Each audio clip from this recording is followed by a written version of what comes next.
George Washington Carver. George Washington Carver, as I said, was an icon in American history. He was perhaps the father or the grandfather, even the great grandfather potentially, of regenerative agriculture.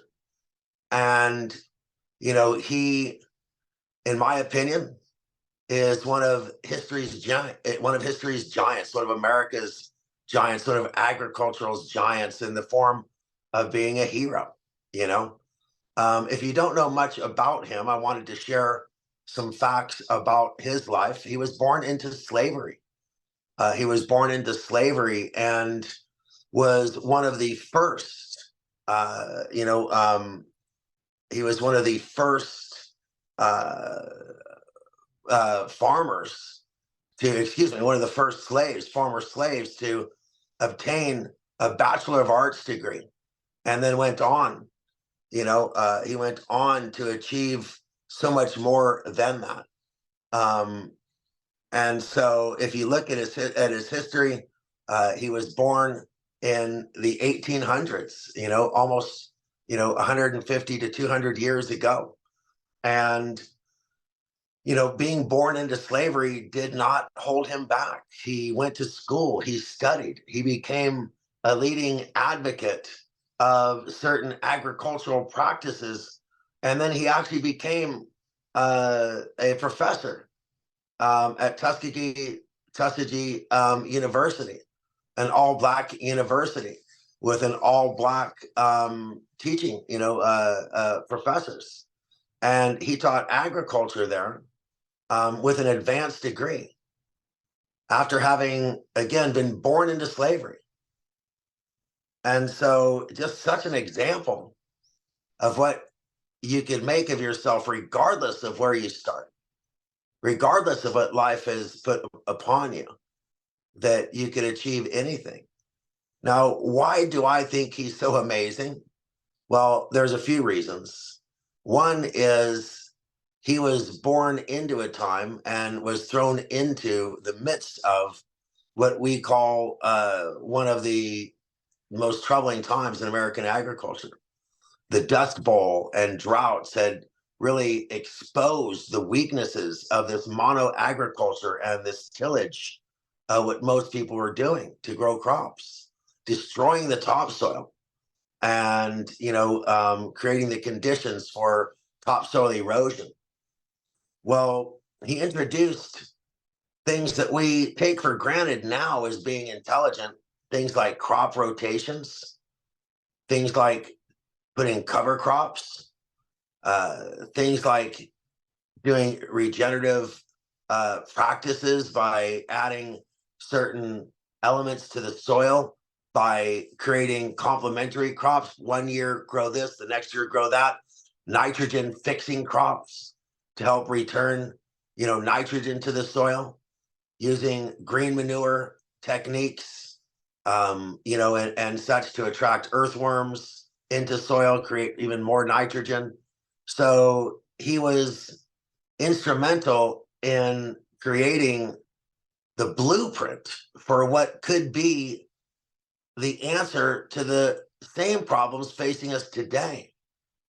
Because unfortunately, we took a chemical solution out of, World War II. We took a chemical solution and we applied it to modern agriculture, where we used chemicals that were designed to kill humans.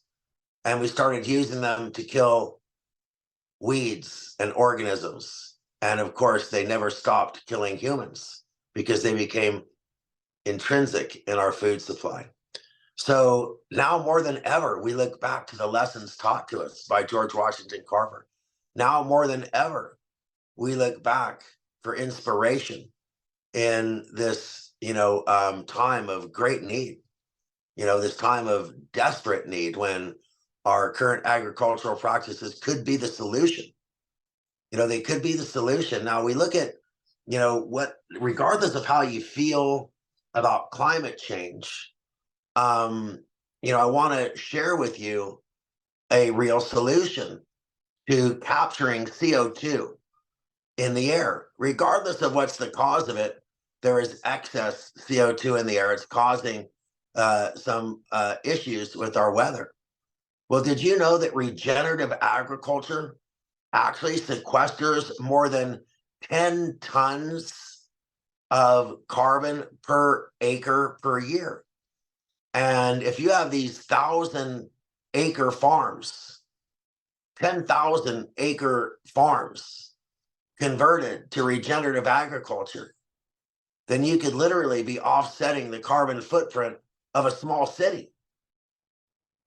And if we were to convert just 20 to 25% of all the agricultural land in the United States to regenerative agriculture, then you could offset 80 to 100% of the CO2 produced in this entire country.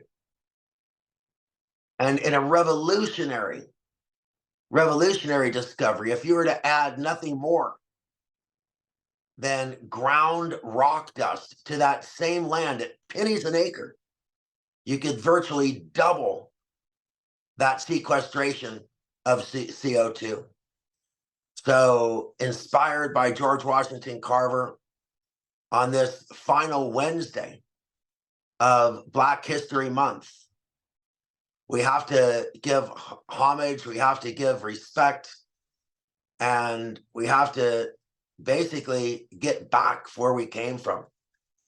Because all of his discoveries were basically tossed aside in favor of the chemicals that we now know have been so destructive to our land, to our water, to our air, and to humans and the animals that are exposed to them. So once again, thank you, George Washington Carver, for your contributions. They will not be in vain. We will take your inspiration, we'll take your perspiration, the hard work that you did, and the science that you used to prove. And we're going to bring it back. We're going to, what's old will be new again. Because through this movie, Common Ground, that we've been talking about over and over, if you haven't had a chance to see it, you must.